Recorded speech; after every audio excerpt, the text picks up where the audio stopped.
rongo ake au ki te tangi a te manu I runga I te rangi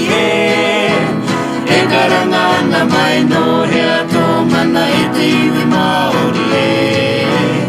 E koe e manu I runga I te rangi tēnā whakarongo mai Ko te mana I ahau no aku tupuna no tua whakarere I auahi,